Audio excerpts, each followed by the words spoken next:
se esqueceu de você. Deus não está alheio ao que está acontecendo na tua vida. Aleluia. Mas José lembrou que do alto é que vem o nosso socorro. Muitas das vezes nós colocamos as nossas expectativas no dinheiro, na política, ou muitas das vezes nós colocamos a nossa esperança no homem, no nosso próprio entendimento. A Bíblia não se estribe no vosso próprio entendimento. Mas a nossa esperança, a nossa confiança tem que estar em Deus. Porque como diz o salmista, olhei para os montes, de onde me vem o socorro? O meu socorro vem do Senhor que está nos céus. É do alto que vem o teu socorro. É do alto que vem a tua solução, a solução para o teu problema. Deus tem a saída para as tuas dificuldades, para os teus problemas. E então, eles ali conversaram, comeram e se tornaram indiferentes à situação de José. Quantas das vezes as pessoas hoje em dia têm se tornado indiferentes aos problemas do próximo, aos problemas do vizinho, aos problemas do irmão, aos problemas do pastor, sabe? São insensíveis, não conseguem de certa forma sentir o que as pessoas estão sentindo. Mas Deus sente lá no fundo. Porque Deus não fez homem para sofrer. Deus não fez homem, sabe, para viver sozinho, para viver solitário. Deus fez o homem com um propósito maior, de adorar a Ele, de glorificar a Ele e de manter esse relacionamento de proximidade, de intimidade. José sabia bem quem tinha crido. José, apesar de tudo isso, José não deixou a sua fé desfalecer. José ali acreditava que uma hora ou outra o socorro viria. E Deus assim mudou o coração dos irmãos de José. E ali eles tiraram José e venderam. Todo mundo sabe dessa história. Venderam ali para os midianitas, os ismaelitas, que eram praticamente o mesmo povo ali. E esse povo venderam José por 20 pratas. Eu não sei se as pessoas não têm dado o valor que você merece. Eu não sei se muitos têm desvalorizado o teu serviço, o teu trabalho, o teu empenho. Eu só quero te dizer uma coisa, que para Deus você tem um valor inestimável. Sabe por quê? Porque Ele comprou a cada um de nós. Ele comprou a cada um dos seus filhos com um preço de sangue na cruz do Calvário. Sabe por quê? Porque dinheiro no mundo compra, dinheiro no mundo, riqueza no mundo compra aquilo que Deus tem preparado para cada um de nós. A salvação, meus irmãos, vem do Senhor. E ali eles vendem José para o Egito. José é recebido ali, comprado por um guarda oficial do faraó, saber Potifar, e é levado para a sua casa. E ali tudo que Potifar confiava nas mãos de José, Deus fazia José prosperar. Sabe por quê? Porque é Deus que nos faz prosperar. Neemias capítulo 2, versículo 20. É o vosso Deus do céu quem vos fará prosperar. Não se preocupa não, meu irmão. Não se preocupa, porque é Deus quem vai te fazer ir adiante. Deus vai te fazer chegar a lugares onde você nunca pensou estar. Deus vai te fazer andar por lugares altos. Deus vai te levar para longe desta terra, para muitas terras, por entre toda esta terra, para pegar o Evangelho. Se Ele prometeu, Ele é fiel para cumprir. Demora o que demorar. Nós vimos aqui que demorou 13 anos para a promessa de Deus se cumprir na vida de José. Eu só quero dizer que as coisas acontecem no tempo de Deus. O nosso tempo é diferente do tempo de Deus. Eclesiastes capítulo 3, versículo 1 diz que para tudo tem um tempo determinado. Mas não é determinado por nós, é determinado por Deus.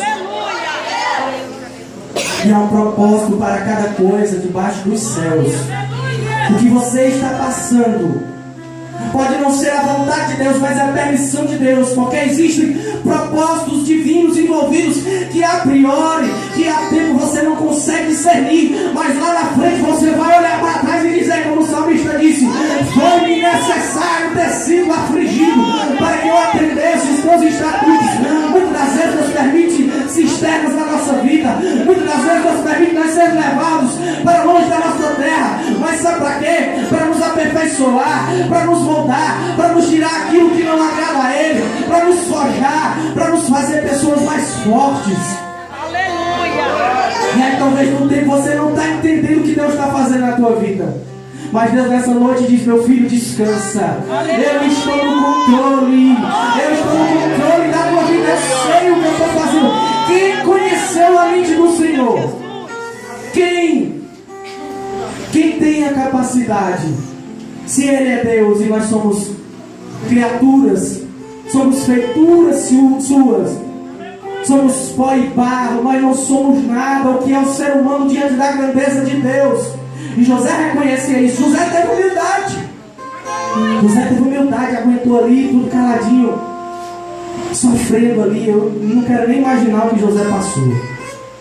Mas José ali, sabe, mesmo assim, se empenhava em tudo que Deus confiava em sua mão. José se dedicava. Sabe por quê? Muitas das vezes nós damos para Deus o resto, nós deixamos Deus em segundo plano, sabe, em último lugar. Muitos só buscam a Deus quando o negócio aperta. Muitos só vêm até Deus, sabe, quando a dificuldade chega, quando as coisas apertam no financeiro. Mas nós temos que buscar a Deus em todo o tempo. Isaías diz: buscai ao Senhor enquanto se pode achar, enquanto nós temos oportunidade. Não deixe as oportunidades passarem. Sabe por quê? Porque as oportunidades não voltam. José sabia disso. José ali foi tentado pela mulher de Potifar. A Bíblia diz que ela preparou uma cilada, sabe? Mas José ali se manteve fiel.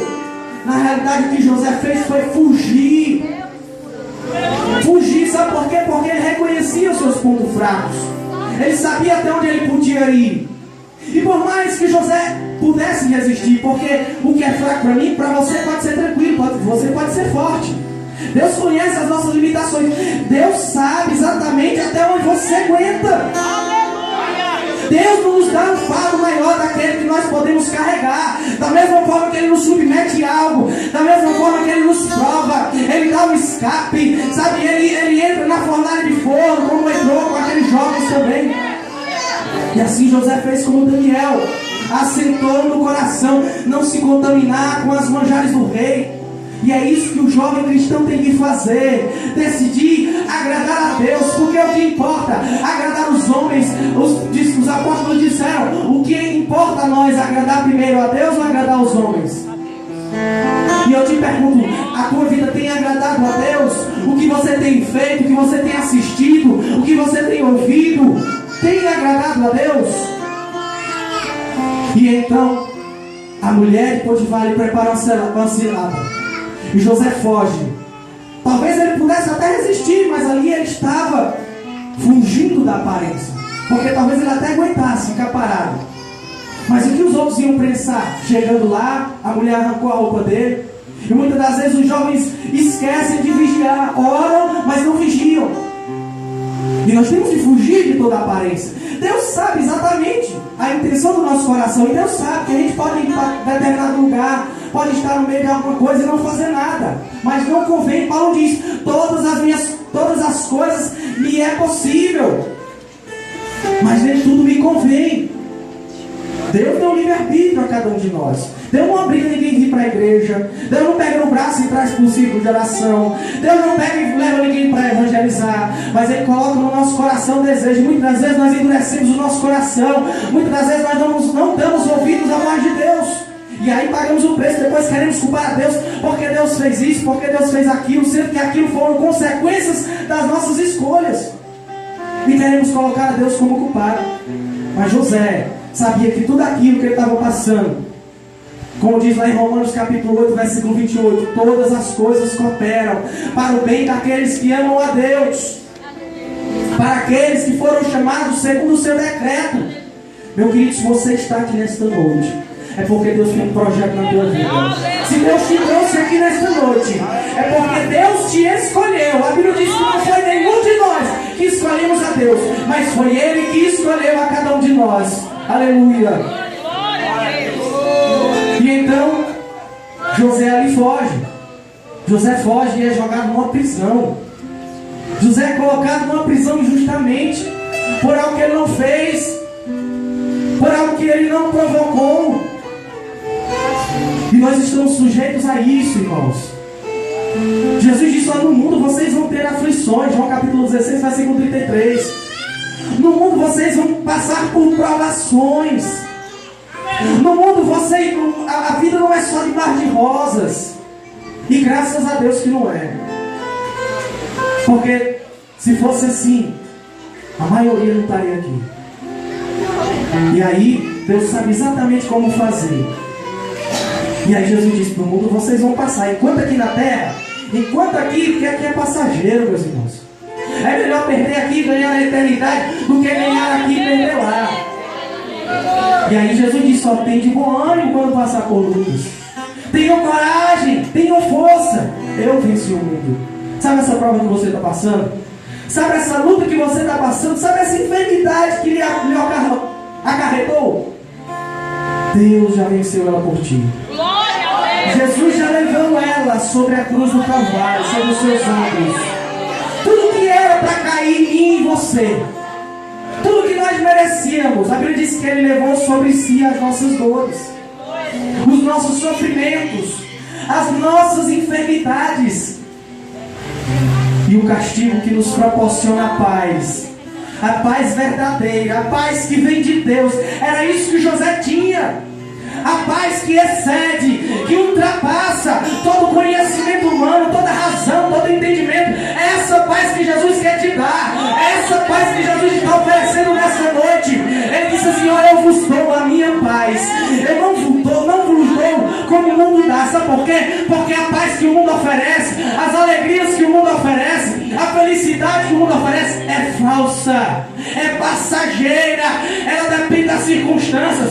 Ela depende se você não tem caos, se você não tem problema. Ela vem de fora para dentro. Mas a paz que Deus oferece ao homem, a paz que Deus dá de graça ao homem, a paz que provém dele, ela não depende das circunstâncias. Ela sai de dentro para fora. E é isso que Ele está te proporcionando nessa noite. Descansa, meu filho. Deus não se esqueceu de você. Pode durar o tempo que demorar. Deus não chega atrasado. Deus não chega adiantado. Ele chega na hora certa. Então somente esforça-te, tem bom ânimo. Então somente faz a tua parte. Sabe por quê? Porque muitas vezes Deus nos mostra o que fazer. Deus nos ensina o que fazer através da sua palavra. Deus nos diz o caminho. Na realidade, Jesus é o caminho. É só seguir o exemplo. É só seguir a Jesus. E às vezes nós queremos que Deus faça por nós aquilo que nós temos que fazer. Mas o que é possível para o homem, o que é possível para nós, somos nós que temos que fazer. Deus trabalha no impossível. Deus trabalha no invisível. Deus trabalha no sobrenatural. Deus trabalha na medicina, não pode ir. Onde o dinheiro não pode ir. Deus trabalha nas coisas sobrenaturais. E nesta noite, enquanto você adora, Deus está trabalhando na tua vida. Deus está te dando vitória. E se você crê, levanta a mão e glorifica o nome do Senhor.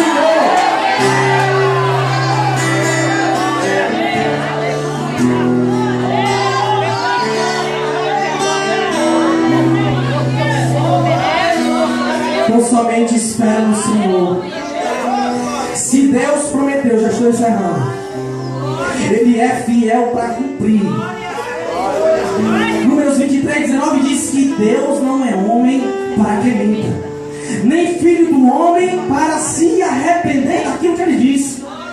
Se foi Deus quem falou, não se preocupa não, que Ele se responsabiliza. Não se preocupa não, que Ele assina embaixo. Pode vir o que vier, pode se levantar quem quiser se levantar, mas aquilo que Deus tem para você, ninguém toma.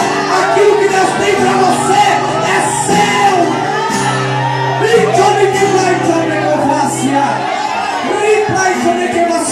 Levanta a mão e glorifica o Senhor nesta noite. Adore a Ele. O culto não depende do pregador, o culto é individual. Enquanto você adora, Deus está entrando em providência. Enquanto você adora, Deus está cuidando das suas coisas. Enquanto você adora, Deus está visitando a tua família.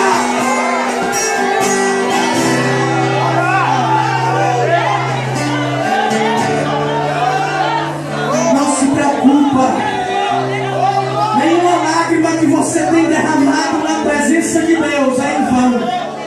Cada lágrima para Deus representa uma multidão de sentimentos. Porque de certa forma, quando nós não temos como falar com Ele, quando nós nem sabemos o que falar, a Bíblia diz que o Espírito Santo intercede por nós com gemidos inexprimíveis. Salmo 126, verso 5, parte B, diz que os que semeiam com lágrimas, os que plantam em meio a lágrimas, colherão com alegria.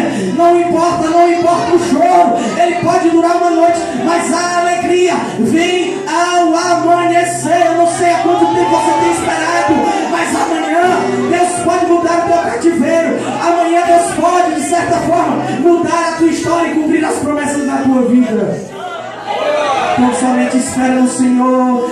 Como diz o salmista no Salmo 40, esperei com paciência no Senhor. Ele se inclinou para mim e ouviu o meu clamor. Espera com paciência, Deus não vai te decepcionar. Se tem uma pessoa que não vai nos decepcionar nunca, é Deus. Deus é fiel, independente da nossa fidelidade, porque Ele não pode negar-se a si mesmo.